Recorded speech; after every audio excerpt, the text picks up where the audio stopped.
In a realistic society like Hong Kong, music is only an optional interest for children in the view of some parents. Academic performance outweighs everything else on the list. But what some adults overlook is the vital importance of music and, more broadly, arts education in a child's growth. How is it related to building one's confidence from an early age? And what should parents do when their children face challenges and want to give up? Crisel Consunji, an award-winning actress and early childhood educator, shares stories of her childhood as an example. She then explains and demonstrates ways that parents can encourage and support their children through their journey of growth. Maybe some of you may know me as an actress, and some of you have watched the film. Thank you. Dotele. But not many people know the work I do in education, especially in early childhood education and arts-based education. And that's what we'll be presenting and talking about today. So my topic for today is inspiring preschool children's creative ability and building confidence through music. All right, show of hands. How many people here love music? Great. All right. How many people love to sing? Yes. Okay, who can sing? Here, come on.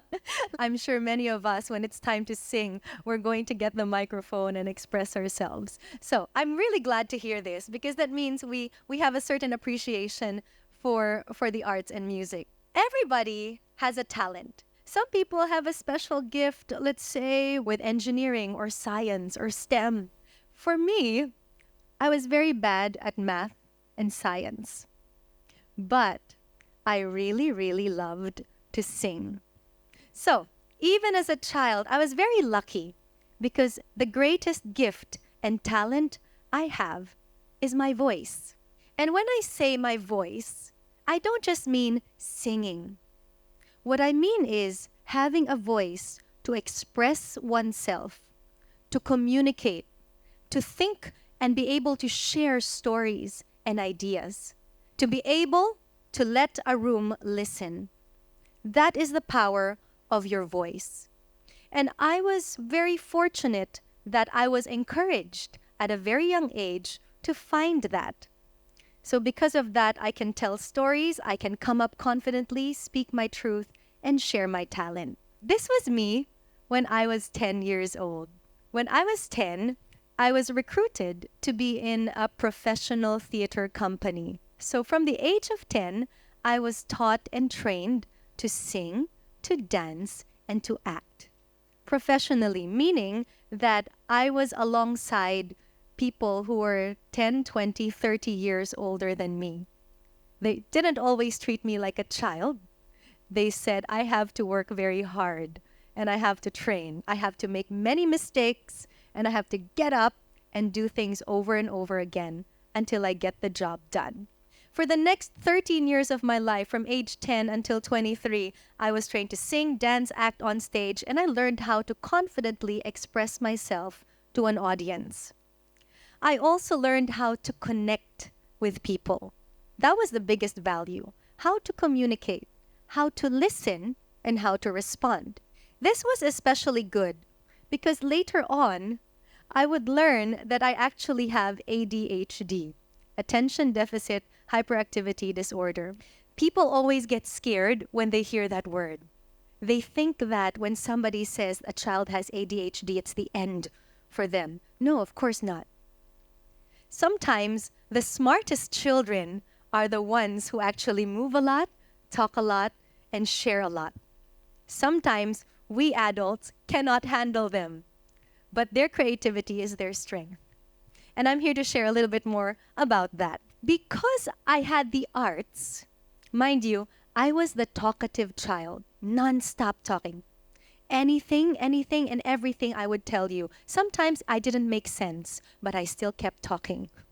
Now, because of the arts, my brain wasn't bored. I always had a new song to learn. I always had a new script to study. And so always I had something to do. And so that was very helpful for me because instead of being unfocused and unable to concentrate, I had something that aligned with my talent and my gift. I performed professionally on stage in the Philippines again for the next 13 years, during which time I actually studied an entirely different field. So while I was singing and dancing on the stage, during the day, I would actually study for my bachelor's and then my master's degree in political science. I wanted to be a lawyer, and then I realized I don't want to be a lawyer. And so I said I wanted to be in development work. And I was about to do that until in 2008, I got a call from Mickey Mouse. I was invited to come to Hong Kong to work for Hong Kong Disneyland as a singer. So that's me. And some of you might have seen this 15, 16 years ago. I used to do the show, and I used to be the one coming out as a reporter. And I had to learn how to narrate the whole show in Cantonese. Again, something that my creative brain wanted to do, so that I wouldn't get bored. I had to do something, always doing something exciting. After 3 years, I decided that if I want to make an impact for children, for families, and really something good in society, I should do something related to education. I said, what if I can give to children the gift that was given to me? The ability to believe in myself, the ability to understand my talent, and the ability to share it and express it with the world. So I said, okay, I want to teach. Here is one of the reasons I want to teach. There was a time in the Philippines when I actually taught high school students. I taught them in drama. And you know what? These students were just like me. They were just okay in math and science. But they were exceptional when it came to speaking, when it came to being creative, when it came to producing shows, when it came to talking to people, and when it came to being a leader. So their strength and their skill and their talent was missed because in the present education system, we have so much attachment to the numbers in science and math. Did you get an A in your science? Did you get an A in math? But what if you're just okay? That is not your strength, but you are good somewhere else. How many of these children fall into the cracks and do not think of themselves as smart because they didn't reach society's expectations? Without the arts, without that drama class for these high school students, many of them would just think, I'm just okay. But because they had drama, they had music, they had art, they were able to tell their moms and dads, they were able to tell their families, you know what, I am talented and I am good at something. Eventually, these students excelled in fields like communication, sales, marketing. They were very good at it because they knew how to communicate. Now in Hong Kong, I noticed a trend. After I left Disney and I was transitioning to education, I had a chance to observe students in local and international school settings. And in both settings, I noticed something. When you have your kindergarten students, they're so full of life, full of energy, full of questions. Every single time they would ask, they would be so curious. Why, teacher? But why? And so what? What now? So many questions. By the time they got to secondary school, it would be, I don't care. I'm just going to sit down here and I'm not going to participate. So somewhere along the way, something is dying. That creativity, that excitement, and that power to make new things happen, we're losing that. So I was thinking, what is happening? There are many children who are becoming sick of learning. And I think that's because we're losing the fun and the passion in education. I also saw a lot of students who would know how to play the piano or the violin at a very high level. But in spite of this, they thought it was a chore.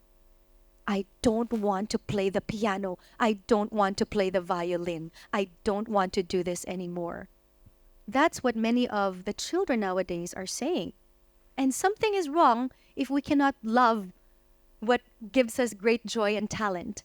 So something has to change. That's why I'm here. I would like us to get inspired to embrace both arts education and arts in education. These two concepts are very different from each other. Arts education would mean learning, for example, how to play the piano, how to stand on stage and do a drama, how to dance ballet. That's arts education. But when you say arts in education, we ask the question, how can we bring music into the classroom? How can we allow children to move and sing, talk, express themselves as part of their development, not because it is a tick box? Let me get back to that shortly. I have two questions that I always ask families and also early childhood educators. Number one, how can we make the early years classroom more creative? Number two, how can we make arts education more pedagogically aligned to the needs of children, especially in the early years? So let me explain. Number one, I ask, how can we make the early years classroom more creative? Because creativity equates to fun. Everybody here in this room, if I started talking for the next 3 hours, how would you feel? And you're stuck in your seat. Oh, it's incredibly boring. Even for me, I would say I would be boring. Okay? But if I said, let's shake it off, let's sing, let's dance, let's challenge yourselves creatively, then it's fun. Then we remember more. With play and creativity comes learning. We remember a lot when we're having fun. Secondly, how can we make arts education more pedagogically aligned to the needs of children in the early years? What I mean is, if we're going to teach the violin or piano or the cello to children, how can we make it that we accept, respect, and understand the way they learn? Because children are not like us adults. I cannot tell a 6-year-old, sit there and learn it. Why? Because you have to. Do it now. This is for your good, your own good. Does a child understand that? No. And yet, that is still in many ways the system that I see that's happening around us. So something needs to change. Number one, we need to see classrooms, kindergartens, where teachers are also jumping and having fun with children, telling stories, and children giving ideas and telling the teachers more creative things. Number two, we need to find ways that when we teach music or arts or drama, we listen to the child and we ask the child, what can make you happy and what can we do to make this a very good experience for you? So I want to share why the arts and music in particular is so important in the early years. Between the ages of 0 to 6, the children really are at the most crucial stages of their development, because it is during this time that they truly understand and learn about themselves. They become aware of others, and their ability to express and communicate is booming. If we set the first 6 years of their life in the right direction, we are building a foundation for children to continue growing and learning. For example, just like language, a 2-year-old can speak or learn 100 to 500 words. And when they get to the age of 3, your child would be able to express herself or himself or themselves in 1,000 words. But if we do not talk to the children from 0 to 3, how many words can they learn? It's just as much as we give them. And this is connected to our learning of music, because music is about playing with sound. In the US, there was a campaign called Talk, Read, Sing. This is all about everything that pertains to music. You talk to your children, you sing to your children, you read to your children. That is how we get to 1,000 words. And you will see that there is a language gap, not just in Hong Kong, but around the world. By the age of 3, some children are set to grow, set to be successful. With 1,000 words, think of what they can do. And think of the children who do not get those 1,000 words. They are lagging behind. And that gap will just keep getting bigger and bigger. And it's not just the education system's responsibility. Those 1,000 words are given by the family. At the end of the day, the family is truly the most important educator in the child's life. Some basic domains of learning. I have some graphics here. These are some of the ways that we learn and develop as human beings. There's language and linguistic learning. There's creative and musical learning. There's cognition and logic, numeracy, math. There's social-emotional learning. There's spatial sensory learning. There's also physical development.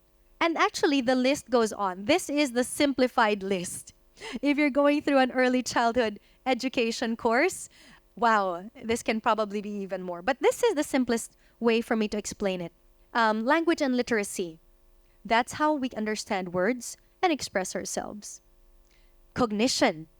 We're talking about math and patterns, knowing what happens next, predicting, thinking, imagining. Spatial and sensory. This is so important. I notice nowadays in our classrooms, we ask really little children to sit still, not realizing that our brains are growing when we move. We also have the physical development. And this is something that music can also address, and we'll get to that shortly. The creative and musical. Obviously, if we're going to learn music, it's about trying new things and being creative. But something very, very important that I want to highlight is the socio-emotional need of our children. Socio-emotional learning is so important nowadays, and I will go to that soon. What is the goal of learning music? Is learning music just about being able to play a music instrument? No. No. And I am glad because now more and more families are saying it's not about getting a high grade and showing that you have passed a certain musical exam. Is it great? I think it's good. I think it's good if you're able to say, I've achieved this and that. But it goes beyond it. We need to go beyond that. Learning music really gives us three main things that are important. Number one, learning music is about learning how to listen. People think that learning music is, oh, look, I'm going to stand on stage and I'm going to sing for you. No. Before you can do that, you first have to know what you are singing. You need to learn how to listen. And that's the hardest thing to learn for children and for adults alike. Number two, learning music is about engaging with sound. It's not just about listening to a song, it's listening to sound.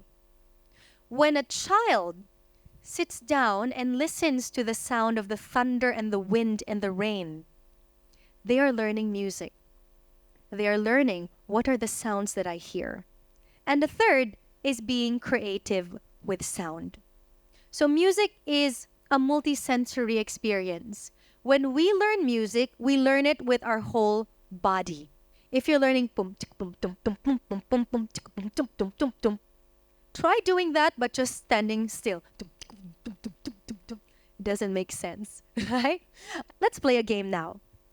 I'm going to clap some beats, and I would like you to follow, all right? I'll clap some rhythmic patterns, and then you can follow. Let's try it.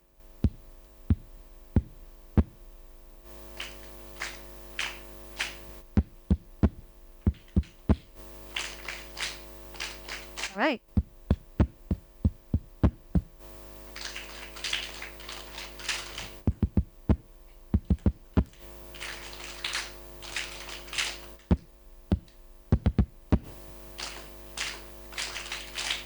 Okay, so you get the drift, all right? It takes so much. It takes your focus, it takes your mind, it takes your body, and it takes your sense of hearing to do that. Okay, so music is a multi-sensory experience. When I say multi-sensory experience, it's what we see, what we hear, how we feel, how we move, maybe even sometimes what we smell. It all goes hand in hand. If you're carrying a 2-year-old and you're going to say, we're going to go up, what do you say? You go, we're going to go up, right? Or if you're going to say, go, hurry, hurry, hurry, hurry, hurry, hurry, hurry. That's how you say it. You don't say, hurry, hurry up. Doesn't make sense, right? Or if somebody's going, let's go up, let's jump up high. Let's jump up high. They don't say it that way. People and children understand words and the meaning based on how we express it with sound, how we move to that sound. Okay? So let's go through a few concepts. Multisensory learning. I want to say something about this. Why is it that most of the time we're so good at showing stories, reading books, and letting children see things? When we look at a book, we open it, we read the story, we say, hey, look, where is the red hat? Did you see the blue balloon? Where is the cat? What is that? We ask children this, but have we ever truly asked children, how does it sound like? Is it a loud sound? Is it a quiet sound? These are the skills that you need to be a good musician. But these are the skills that you also learn on a daily basis. But what do I notice in many classroom settings nowadays? We cut this sense of sound and hearing. What do I mean by that? For example, if a child is sitting down and listening to the teacher, and suddenly they hear at the back of the room, let's say something falls and there is a sound. Our instinct as human beings is to follow that sound. In fact, that concept is called sound localization, finding out where a sound is coming from. And yet, what do I notice? Many times, let's say there are caregivers, parents in the room. Let's say it's an accompanied class. Maybe, okay, let's say it's a child at 2. What do? When the child starts looking and following that sound, they say, look at the teacher. In essence, you're telling the child you do not have to listen to anything else. You only listen to what I tell you. But that's not the way music works. Sound localization is important. If you are listening to an orchestra and somewhere one of the musicians is not playing the right note, what do you need? You need sound localization to figure out where is that coming from. It's not about looking who is playing, they're all playing. It's about listening. So multisensory learning does just that. The next concept I want us to be really acquainted with is holistic learning. What is holistic learning? Holistic learning means that even if there's one activity, every child can learn in a different way. Children will learn something different from it. Even if there is one activity, you can learn multiple things. If I go back to storytelling and I am telling the story of 3 little kittens who are running away from the storm, every child will respond differently. One child will say, "Hoo, hoo, hoo, I hear the wind and I hear the storm." One child will jump up high and say, "Look, the storm is strong. It's a typhoon." And one child will say, "Where are the kittens? Are they running from the storm?" Holistic learning means we do not stop children's learning just because it wasn't our expectation. If I open that book, that storybook, and say, "The kittens are running from the storm," and if one child jumps up and says, "I want to run," that means the child has learned something. And that means the child says, "I understand the story and I can feel it in my body." While another child will say, "Ooh, I'm learning how to listen and to whistle like the wind." And there's not one way to learn. So that's holistic learning. Let's go to language and literacy. Music in education. Music is a very valuable concept when it comes to language and literacy because everything we say has to relate with what we hear. Let's see. The roosters around the world, would you agree that all roosters sound a similar way? Similar, right? How does a rooster sound? Ah, ah, ah, ah, right? Ah, ah, ah.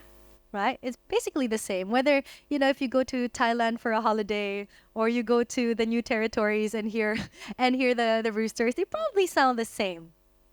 But do you know that every different country, every different language has a different way of sharing the rooster sound with the children? In Hong Kong, how do you teach the rooster sound to the children? The way we hear the rooster sound depends on what language we grew up with. Why? In the Cantonese language, there's not a lot of r, there's not a lot of rolling R's, right? So that means that when you hear the rooster, you would hear kok, kok, kok, kok, kok, kok. It wouldn't occur to you to put a rolling R. R. Whereas in France, somebody told me they say kukurifku, kukurifku, kukurifku. In the US, they say cock-a-doodle-doo, cock-a-doodle-doo, right? Because that's how they hear it. But in the Philippines, we don't hear it that way. We don't hear it as kukukuku. We don't hear it as kukurifku. We hear it as tik-tila-ak, tik-tila-ak. And if you think about it, don't many Filipinos sound that way? We have this very Malay and Hispanic influenced language. So tik-tila-ak. It's very open. So that's how we hear the rooster sound. But that's why phonemic awareness is so important when we're talking about language and literacy.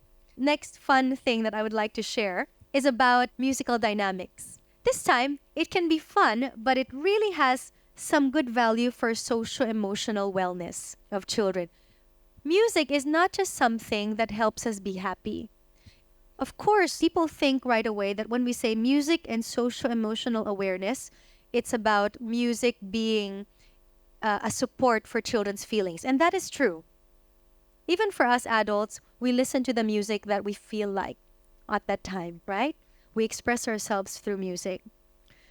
But beyond that, there is a value for socio-emotional regulation. What do we mean by socio-emotional regulation? Music can help us to find our focus and our discipline. For example, I see this in many schools. Move, stop, move, stop, move, stop. That is basically helping the child learn that, oh, I know how to stop because it's a game. When I hear the music, I dance. When there is silence, I stop. When a child does that, the child begins to realize, oh, this is what it means to stop and be still. That is more effective than just telling a child, hey, stop. They're like, what do you mean? What do you mean? But because it's a game and you do it again and again, the child learns, I can move, I can stop. I can move, I can stop. Then by the time you say, and stop, the child says, I know what to do. And the child then becomes very confident because we approach this in a very positive way. Same thing with musical dynamics. A very good musician would be able to go loud and quiet, fast and slow, choppy or smooth. This is something that has a lot that can be done in terms of social-emotional learning. For example, many children, maybe they're in the MTR, they say, why? And they're speaking loud. And the family say, shh, shh, quiet, quiet. But many children do not understand what is loud and what is quiet until we let them play it. This is loud. Can you give me loud? And the child will say, loud. Now, can we be quiet like a mouse? Quiet. Then the child understands, I know how to be quiet. I know how to be loud. Okay? So that's the power of music for socio-emotional learning. You can regulate yourself. You can learn how to focus because of music. Now, number one, there are many ways to learn music. And to be a good musician means that we use our whole bodies to learn. If I'm going to sing the song Do Re Mi from The Sound of Music, I can sing it in a very simple way. Do, a deer, a female deer, re, a drop of golden sun. But it doesn't mean anything. It's not special. But if I know music dynamics, do, a deer, a female deer, re, a drop of golden sun. on me, a name I call myself, far along the way to run. It becomes exciting. Why? Because I can make it loud, I can make it quiet, I can make it choppy, I can make it smooth. But how will children learn that? How will children learn that musicianship and that feeling? It's not just by watching you, it's not just by listening, it's not just by singing it, it's by moving. So we really need to put the groundwork of playing and using your whole body to learn music. Secondly, how we teach is just as important. And this is what I mean by making sure that we respect and appreciate children when we are working with them in terms of music. We need to be able to positively encourage. Let's say the child misses that note or plays the wrong note.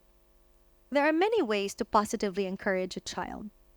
Instead of saying, "Oh, that was the wrong note. That was bad. That was awful." We could say, "Do you know what you did? Why this happened? What can we do better?" There are many things. I think if we can start really, really looking at how to address the children's needs, they will be more responsive to us. For example, the child is younger and they say, "I'm so tired." How can we be responsive and say, "Okay, we stop first and let's run around. Let's stretch our bodies and then we go back to the piano." There's so many things we can do in this area. And the last that I want to say and share is that music is not just about performance. Music is about expression. It's about using it in your daily life. It's about having it give value to your life. To end this, I just want to say, talk, sing, and read to your child. So with that, thank you so much for listening to this long presentation. Thank you, Crisel, for your inspiring sharing. It's truly enlightening to learn about how music can benefit our children, particularly in terms of enhancing their expressive ability and building their confidence. Now, I would like to dig deeper into the topic with a couple questions. First, many parents want to know if our goal is merely to develop an interest in music for our children. Do we need to encourage them to develop a habit of practicing regularly? Because many parents can attest that there will be a fair amount of conflict if our children start learning music or an instrument, even though they initially show interest in it. So how can we encourage our children to persist in practicing? Thank you, Crisel. In other words, how can I make my child practice when all they want to do is play? Now, this is very interesting because every family and every child is different. There is no one solution. In the end, the family will make a decision that works for them. But here are the things to consider. Number one, consider the age of the child. Remember that the older we get, the more aware we are of responsibilities, the more emotionally mature we are. The younger we are, the harder it is for us to control our emotions or even understand it. So this is a very complex issue because, first and foremost, we need to be able to talk to our children and set the expectations with them. Oh, you like to play the piano. Okay, you want to learn how to play the piano. Do you know that it will take this much practice? This means that you have to do this, and this means this is what you're going to do.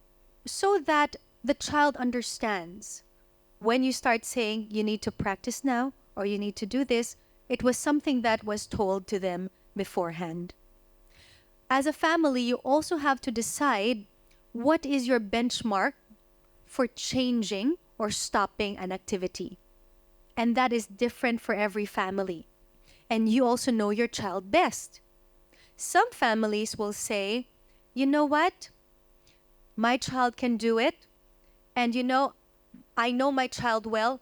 I just need to let my child push a little because I know that this is how to motivate my child." Some families, on the other hand, will say, "I understand why my child is getting tired. This month we had a lot of things we did as a family. There are some changes. We have a new baby coming. and my child is not ready. My child needs to stop. So everyone is different. The important thing is that if the family is making a decision, they can explain why they made the decision. Maybe they will say, usually my child gets a little bit demotivated, but then keeps moving on. Okay, then that's the way you do it. If you can justify why you're doing it, then you know that you did the best decision that you could at that time. Okay? The other thing to remember when a child says, I don't want to do this anymore, you have to ask why and where is it coming from? Because it's not always just the instrument. Our job as parents, family members, and educators is to understand what the child may not understand. For example, maybe a 6-year-old comes home and says, I don't want to play the violin anymore. We were in a group class, and before I liked it, but I don't like it anymore.